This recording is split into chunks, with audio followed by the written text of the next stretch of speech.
Olá pessoal, beleza? Hoje vamos falar um pouquinho sobre radiologia urinária. Falar um pouquinho aí sobre algumas doenças que podem acometer os rins, né, e as vias urinárias como um todo. Separei aqui duas doenças para nós. Vamos falar sobre a litíase renal e a pielonefrite. Mas antes disso, é bom nós lembrarmos da anatomia, né? Bom, os nossos rins, né, são órgãos retroperitoneais localizados ali na região dos flancos, né, mais posteriormente. E pelos métodos de imagem você pode fazer diversas avaliações dos rins, né? Começando pelo raio-x, o raio-x talvez seja um pouco mais limitado, né? A radiografia abdominal você tem que fazer o paciente com um preparo, ele não pode estar com muito gases intestinais, nem com muitas fezes, que isso ele pode atrapalhar a visualização dos rins. Mas sendo seguido aí alguns critérios, ao fazer a radiografia do abdômen, você pode identificar os contornos renais. Então você consegue fazer uma certa avaliação aqui da posição do rim, da sua morfologia de forma mais simplista, né? Então aqui nós estamos vendo o rim direito e aqui o rim esquerdo, e reparem esse contorno renal indicando esse aspecto aí em grão de feijão do rim, né? O polo renal superior, polo renal inferior, aqui a região do hilo renal. E com o uso do contraste, você pode injetar contraste iodado no sistema venoso do paciente. Esse contraste, ao cair na corrente sanguínea, né, ele vai passar ali pelo rim e vai ser excretado. Tá? Então, todo o contraste iodado que você injeta na pessoa, ele vai ser excretado pela via urinária. Então, injetou o contraste sistema, no sangue, no sistema circulatório do paciente, espera alguns minutos, faz a radiografia, você vai ver esse contraste saindo pelos cálices renais, depois cai na pelve renal e depois desce aqui pelo ureter. Então é um método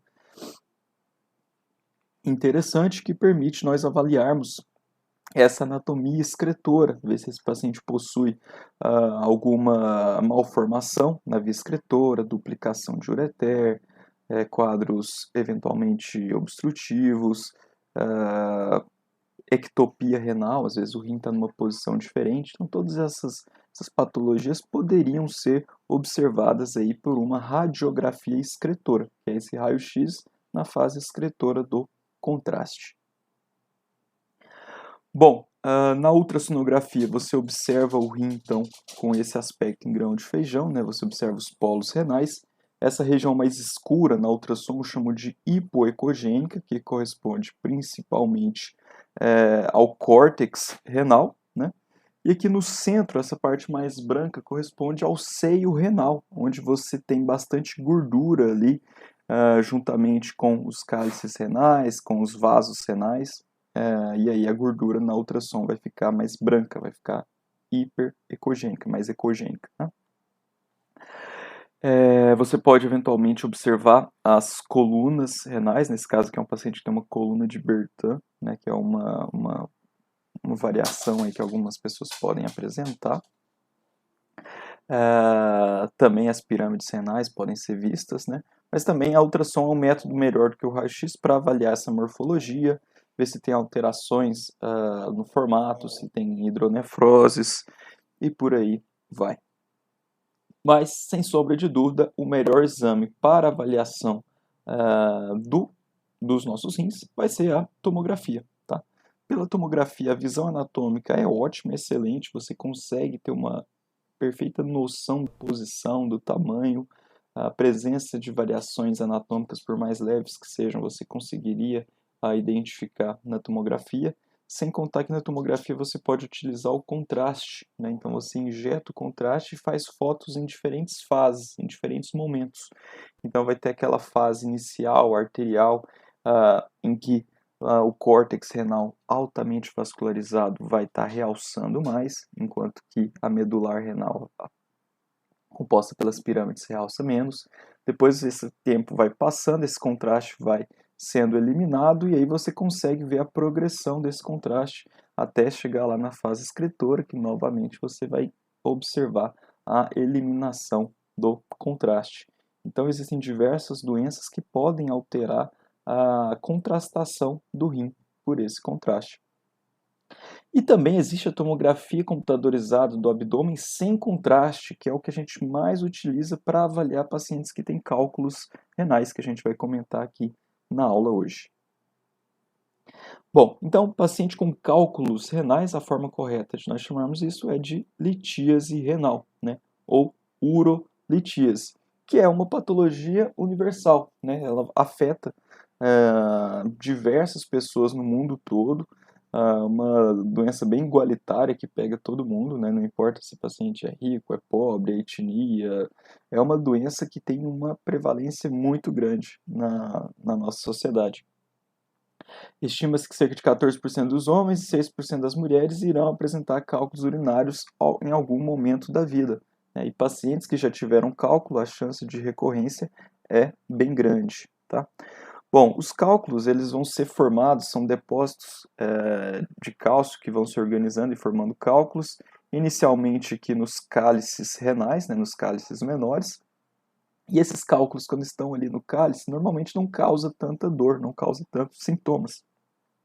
O problema mesmo acontece quando um desses cálculos desce, né, passa pela pelve e chega lá no ureter e fica preso ali no ureter, né? Aí você vai ter uma ureterolitíase.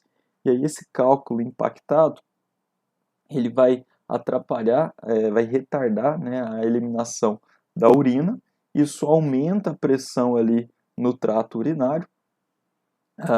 O nosso ureter ele também faz movimentos peristálticos para tentar levar a urina para frente. Nesse caso, ele vai também estar fazendo contrações. E esse aumento da pressão ali no trato urinário vai distender a cápsula renal e provocar dor, né? A famosa cólica renal, né?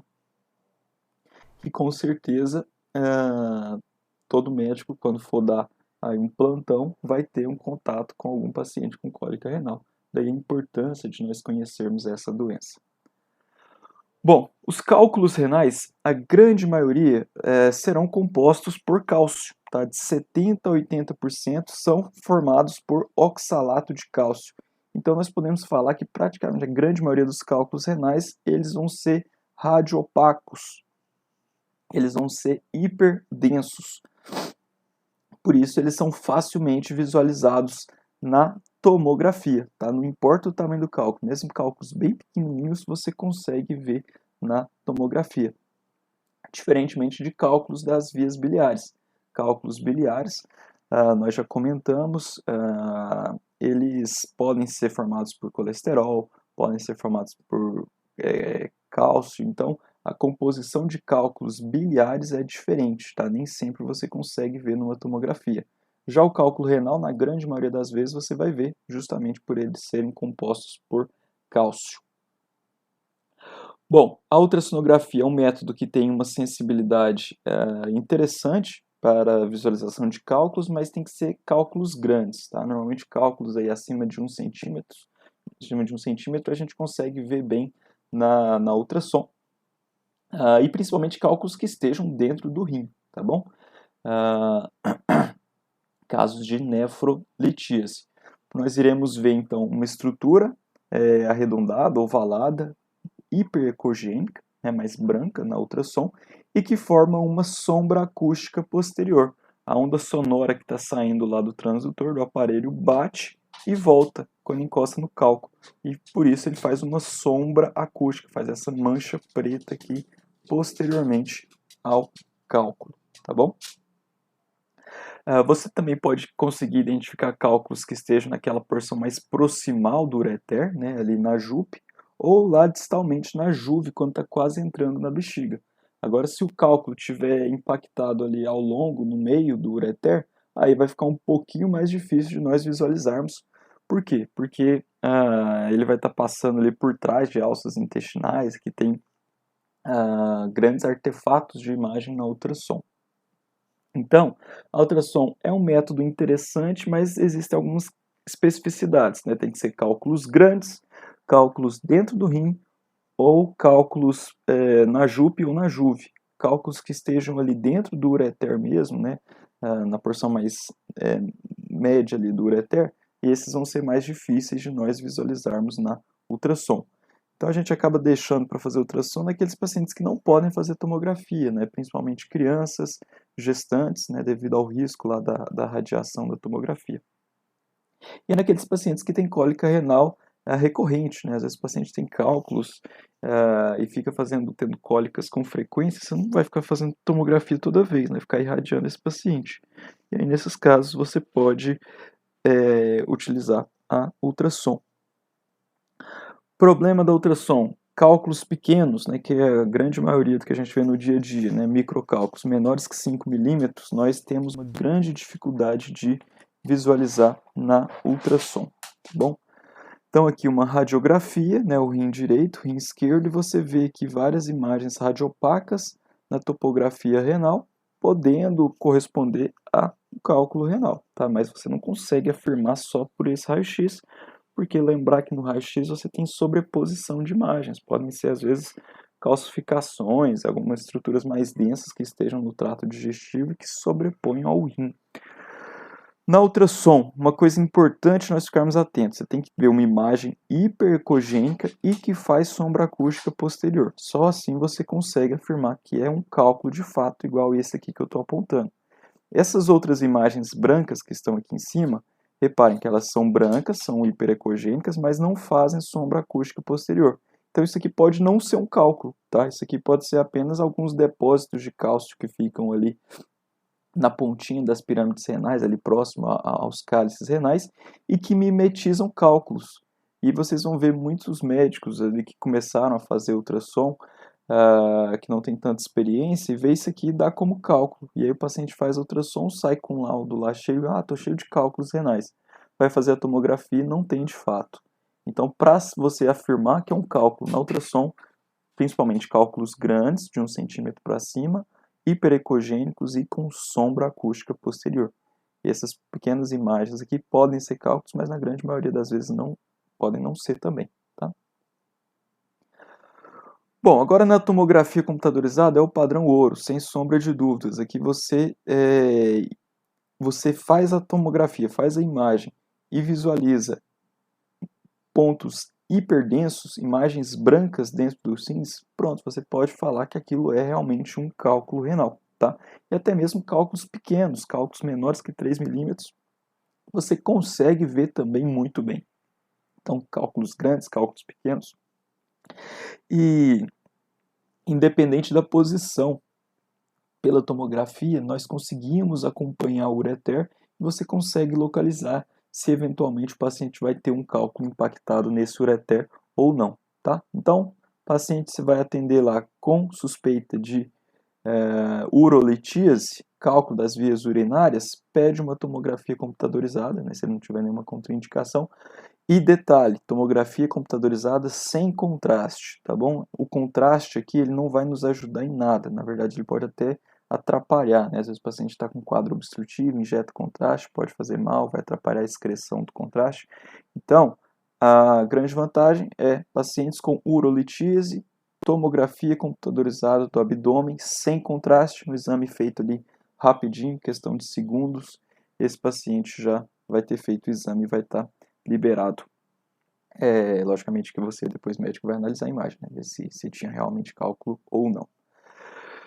O uso do contraste na avaliação renal, né, ela vai ser restrita mais a casos em que você tem suspeita de infecções infecção das vias urinárias, se o paciente tem tumores ou cistos que requerem uma maior avaliação, ou o paciente às vezes pode ter flebólitos, que são pequenas calcificações ali nos vasos pélvicos que podem ser semelhantes a cálculos renais. E aí o interessante nesses casos é que quando você usa o contraste, você consegue ver realmente aonde está passando o ureter, para saber se aquilo são calcificações que estão dentro do ureter ou calcificações vasculares que estão adjacentes. Bom, então aqui a tomografia computadorizada do abdômen, né, no corte coronal, nós visualizamos aqui dois cálculos, né, no grupamento calecinal inferior do rim direito. Esse outro caso aqui, o paciente tinha dois cálculos renais bilaterais, né, um no rim direito, outro lá no rim esquerdo. E aí é sempre interessante nós falarmos, né, na avaliação qual o tamanho do cálculo, qual a densidade desse cálculo e a localização, que caso o urologista vá fazer uma abordagem cirúrgica, isso vai ser muito importante para ele na hora de definição da técnica a ser realizada. Aqui nós temos um exemplo de um paciente que aqui o rim direito está normal. O rim esquerdo você vê que tem uma mancha, né, tem um edema da gordura aqui adjacente, uma distensão da cápsula, presença de um cálculo dentro do rim, dentro do cálice renal, mas esse aqui não tem tanto problema. E provavelmente um cálculo desceu e distendeu o ureter. Você vê que o ureter está dilatado também. Tá? Então, paciente formador de cálculos, provavelmente um cálculo desceu, que eu não estou vendo, impactou no ureter e levou a essa distensão da cápsula renal e dor. Os cálculos renais, quando eles descem, né, então quando você tem uma ureterolitíase, então o cálculo saiu lá do cálice renal, desceu pela pelve, caiu no ureter, tem 3 pontos principais aonde eles ficam impactados. Tá? Quais seriam esses 3 locais? Esses 3 locais são locais onde o ureter normalmente ele fica mais fino e que é mais fácil, onde ele é mais estreito e onde é mais fácil desse cálculo se impactar. Então ele pode ficar impactado aqui em cima na JUP, J-U-P, que é a junção ureteropiélica, nessa região por aqui. É um local comum do cálculo ficar preso. Um outro local é lá no meio, mais embaixo, ali, quando o ureter está passando sobre os vasos ilíacos, né, passando sobre a artéria ilíaca e a veia ilíaca. Por quê? Porque ali, quando ele passa por esses vasos ilíacos, passa próximo a eles, os vasos eles encostam no ureter e diminuem, empurram esse ureter, diminuem um pouco o seu calibre. Então é um outro local comum desses cálculos poderem ficar presos. E, por último, lá embaixo, quando esse ureter está entrando na bexiga, na junção uretero-vesical, que a gente chama de JUV, J-U-V. Tá? Quando esse ureter está passando ali pela parede da bexiga, né, passando ali pelo músculo detrusor, ele também fica um pouquinho mais estreito, e aí o cálculo pode eventualmente ficar preso ali. Tá? Então são 3 principais locais. Aqui em cima, na JUP, na transposição dos grandes vasos, e lá embaixo na JUV.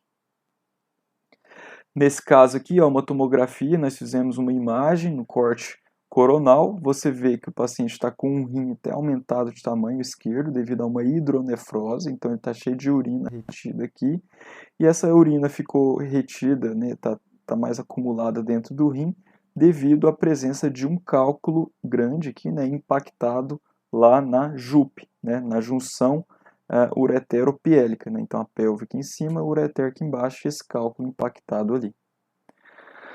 Nesse outro exemplo, aqui na região mais ou menos da transição dos grandes vasos, ó, você viu que um cálculo desceu pelo rim e ficou impactado ali, ó, dentro nessa área mais ou menos ali da transposição dos vasos ilíacos.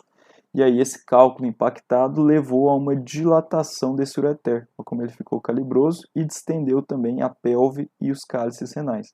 Então você viu um cálculo renal e uma hidronefrose, tá? Um cálculo dentro do ureter e uma hidronefrose.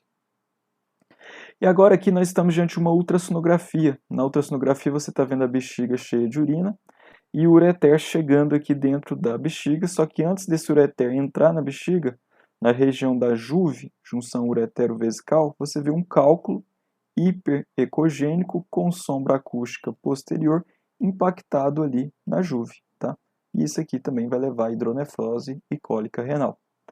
Na ultrassonografia tem lá um método, lá, uma funcionalidade, que é o Doppler, que você pode ligar e aí, se tiver realmente um cálculo ali calcificado, ele faz um artefato de imagem, faz esse aliasing aqui, e aí faz esse sinal aqui da cauda do cometa, tá? Então, em caso que você tenha dúvida se é um cálculo mesmo ou não, você pode ligar essa função lá na ultrassom, que vai te auxiliar, né? Normalmente cálculos calcificados fazem essa imagem aqui com um brilho de cometa quando você liga essa função, tá?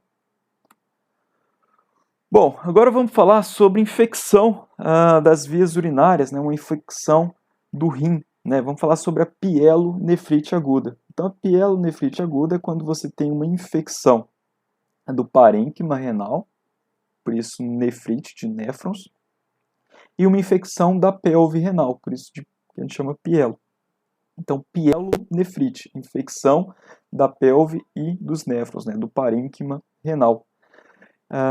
Isso aí normalmente acontece por a proliferação bacteriana, principalmente a Escherichia coli, que ela sobe lá do trato urinário inferior e pode chegar no rim, né? Então vem da bexiga, sobe pelo ureter, pode chegar aqui no rim. E também pode chegar por via hematogênica, né? Quando você tem lá o Staphylococcus aureus. Isso aqui é mais comum em pacientes usuários de drogas, né? Drogas injetáveis ou pacientes imunodeprimidos.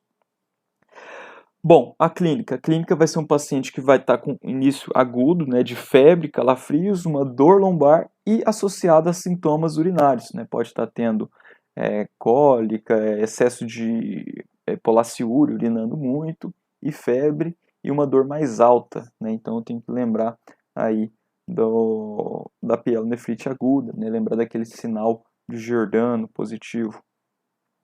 Os principais fatores de risco para esse tipo de infecção renal são pacientes que têm, por exemplo, uma obstrução, né? Então às vezes o paciente tem um cálculo que ficou preso ali, não saiu, não expeliu, isso pode aumentar o risco de uma proliferação bacteriana. Pacientes que têm refluxo vésico-ureteral, né? Ele tem uma falhazinha ali na implantação do ureter na bexiga, e aí a urina pode ficar voltando pelo ureter, e isso é um fator de risco, você pode levar bactérias lá para cima, para os rins.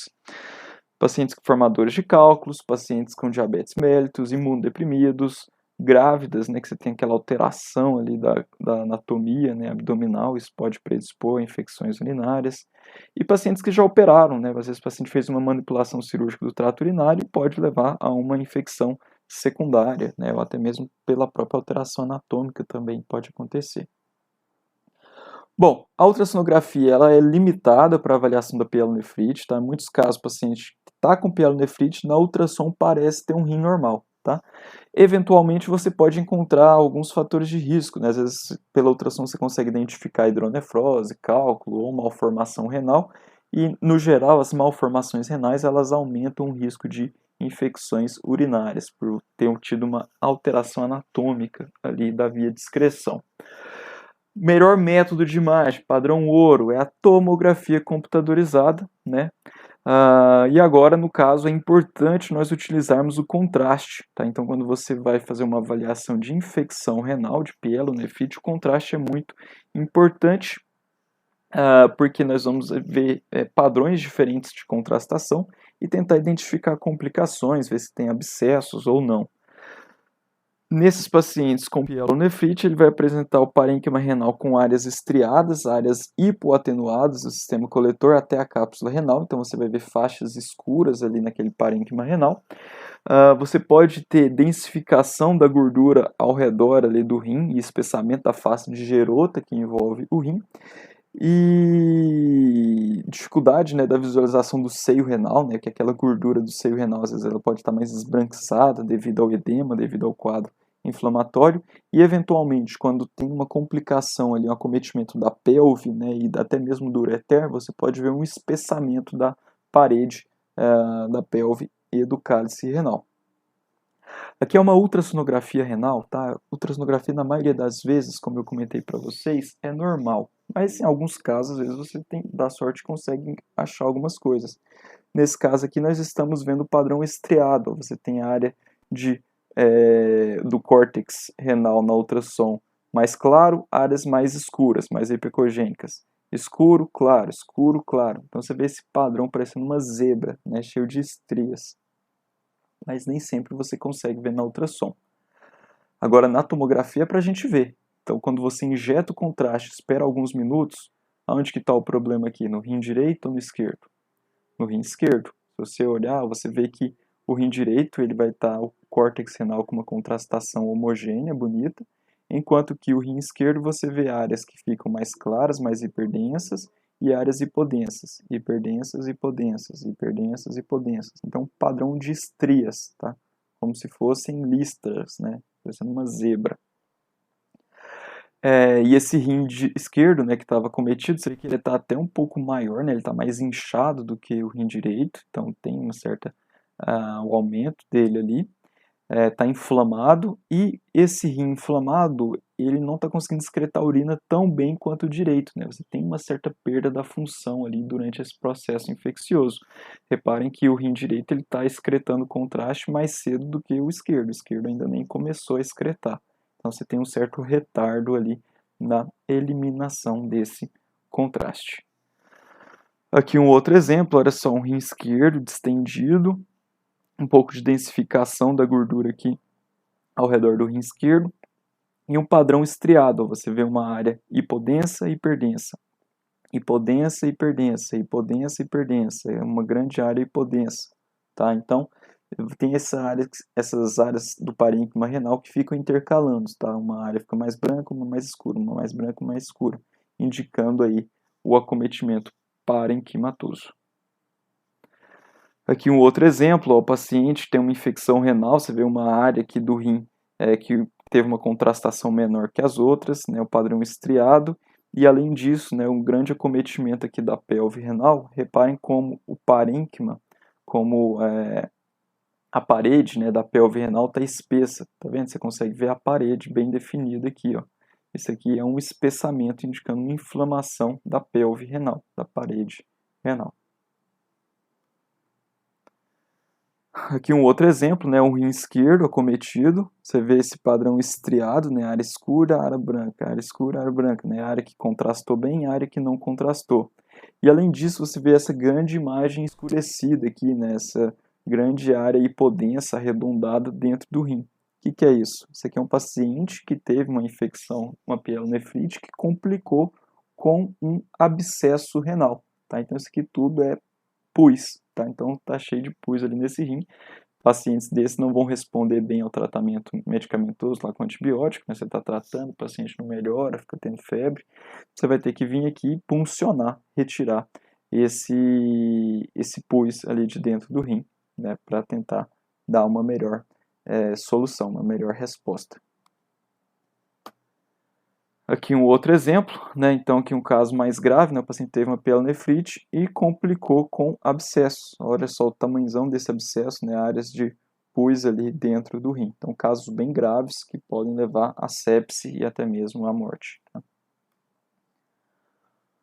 Bom, pessoal, então é isso, tá? Eu acho que os principais pontos que eu queria discutir com vocês hoje era, então, a litíase renal, então nefrolitíase, cálculo dentro do rim, e ureterolitíase, quando esse cálculo desce pelo ureter, impacta e vai causar dor, vai causar as cólicas renais.